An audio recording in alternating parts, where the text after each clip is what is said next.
Okay, today we're going to learn a stem and leaf plot. Okay, it's one of the way we can organize data, in a ascending order or descending order, like in a very efficient way. So I'm going to go through what is a stem and leaf plot. I'm going to try a few examples with you guys, and it shouldn't be a very hard topics to actually study. Okay, it should be quite easy. So let's start. So firstly, a stem and leaf plot is usually used when there is a large number of scores, okay, and that's also spread out. So imagine if you don't have any technology to help you, and you have like say 50 different scores, and they're all spread out. What is the easiest way to organize them in ascending order? I know some people would probably just say, okay, I'm just going to find the smallest number and go from there. Yeah, but then it's not a good idea. Sometimes with a large number of scores, you're probably going to miss out a score. All right. So we need to have a systematic approach to rearrange the scores in ascending or descending order. All right. So for stem and leaf plot, basically each score is broken down into two parts. All right. Two parts. As you can see from the name, it is going to be broken down into stem and leaf. So the leaf is the last digit of the score. So if let's just say, for example, we've got 38, that number here, so the leaf, it will be the last digit. Okay, leaf is always the last digit of the score. So that's the way you break this one down into two parts. So 38, leaf is the last digit. And then the stem contains all the other digits, right? That's very important. So the remaining digit here is just going to be the stem. All right, so another example, if we do have like three-digit number, so 123 in this case here, according to the definition, the last digit must be the stem, so this is how you break it. So 3 is going to be the leaf, and then the remaining digit here is going to be the stem. All right, so another example here, 17, 70 is the leaf, and 1 is the stem. Okay, and 134, same thing apply. The last digit, which is here, the number 4 is the leaf, and 13 is the stem. Okay, so this is just a way to break the scores into two parts. Okay, once you've done this stage, then we can organize those scores into a stem and leaf plot. All right, that's how it is going to go. All right, so an example. So this is the question. 29 students were set a simple task, okay, and their completion times to the nearest seconds were those following numbers there. So we've got 29 numbers. Now, as you can see, 20 numbers is not, it's not that much, all right? It's not. We can sort of organize them in ascending order quite quickly, but the most efficient way to do that is using the stem and leaf plot without using technology, of course. So how do we do that? Okay. Previously, I already showed you how to break down into two parts, all right? So we can break down the numbers into two parts, like for example, 47. You can break down into 4 and 7. 7 is the stem, and then 4 is the, I'm pretty sure 7 is the leaf, and the 4 is the stem. Yes, sorry, the other way around. So 7, the last digit, is the leaf, and the first digit here, the remaining digit, number 4, is the stem. All right, let's see how you can organize them into the diagram. All right, so first step, you're going to do something like this. All right, so first step, you're going to identify what is the smallest score, or what is the smallest number. So we need to look for the smallest. All right, the reason we're just looking for the smallest is we need to know what is the first number we need to put on this side. Okay, so when you create your stem and leaf plot, this is how you're going to do it, and you're going to start to put numbers there. But then the problem is you need to obviously look in for the smallest number first, right, in an ascending order.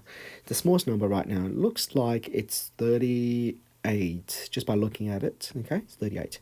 That is the smallest number. So therefore, if we break this 38 into two parts, there will be 3 and an 8. The 3 is the stem, okay, so this is the stem, this is the leaf. Okay, so if 38 is the smallest number, then we put a 3 as the first number there.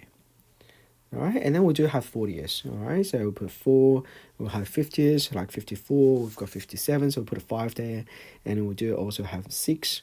And then we're looking for the largest number, so we know which number to finish. Okay, so the largest number looks like it's 72, just by looking at it. Okay, so 72 is the largest number. So if we break down it, 7 will be the last stem number here. Okay, so once you have done that, all right, the next step you do is you're going to start with each number. All right, so for example, I'm going to pick 47.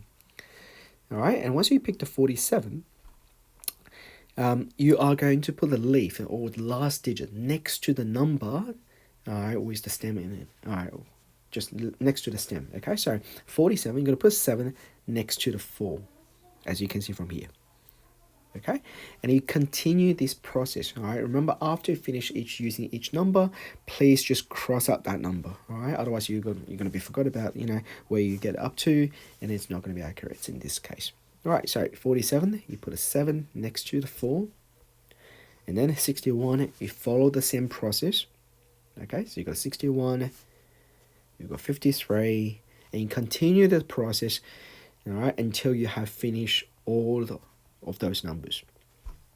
Okay, so just keep going until you finish all of them, like what I'm doing right now. As you can see, 49, so 4 and 9, 42. So let's just keep doing it. Okay, so now we have completed everything. So the last number is 47, as you can see here. All right, so how do we interpret this sort of like a table here, or this little chart here? Well, the smallest number you can see is obviously 38. That's how you read it. All right, it's not 8, it's 38. So you have to actually read it including the numbers in the front. The largest number here is 72.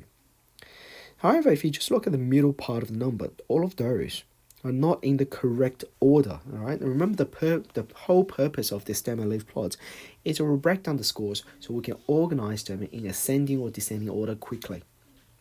Okay, so right now these are not in the correct order. So what we need to do, all right, is the next stage. All right, we need to actually make sure we put an ordered stem and leaf plot. So right now what we're doing is the preliminary diagram, which obviously the order is not important. We actually just go through the numbers one by one like what we're doing before. However, we didn't reorganize them. However, after we have finished those, like for example, we've got 1, 8, 3, 5, then we need to rearrange them into 1, 3, 5, 8. And that applies to the rest of the other numbers. So we need to order them. All right. Now we're going to redraw a diagram with leaves in a numerical order. Okay, so that's how we do it. All right, 38 is smallest. All right, there's only one number in this row, so therefore we don't have to worry about it. Now the next one is 41. 1 is the smallest number out of all those numbers there.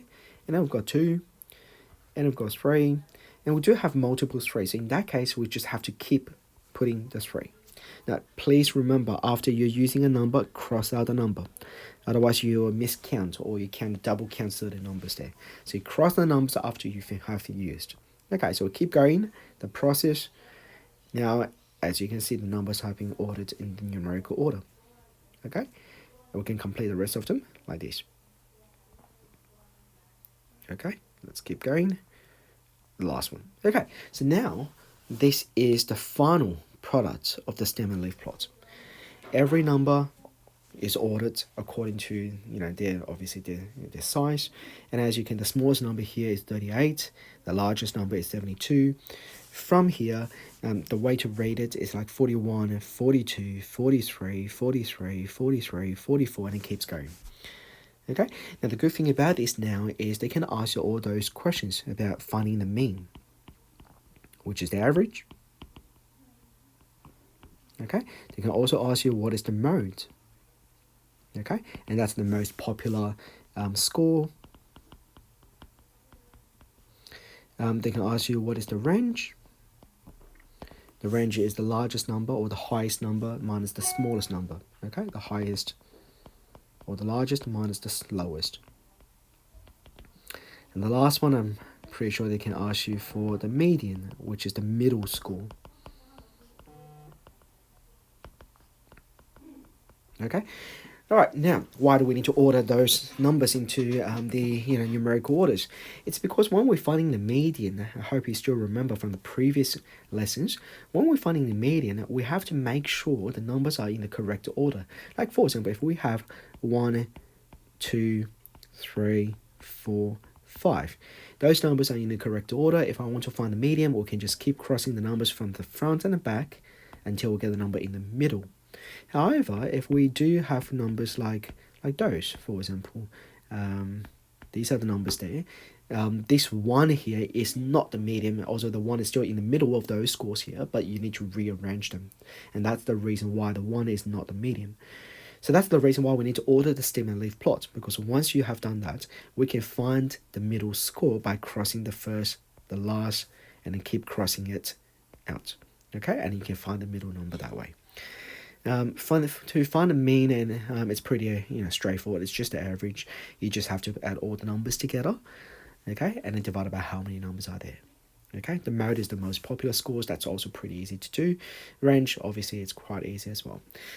Just be a bit careful about finding the number of scores. I know we've got 29 scores here because in the previous question they mentioned that 29 scores, but sometimes students make common mistakes. They count this number as the first number, so they do this counting: 1, 2, 3, 4, 5. That's not really accurate or correct. The reason for that is that number 3 is just the stem of the score. So when you do the counting, it will be 38 is the first number. So that's 1. 41 is the second number. 42 is the third number. So that's how you count it. So the way I count it is I just don't worry about the stem here. You count just the number of leaves.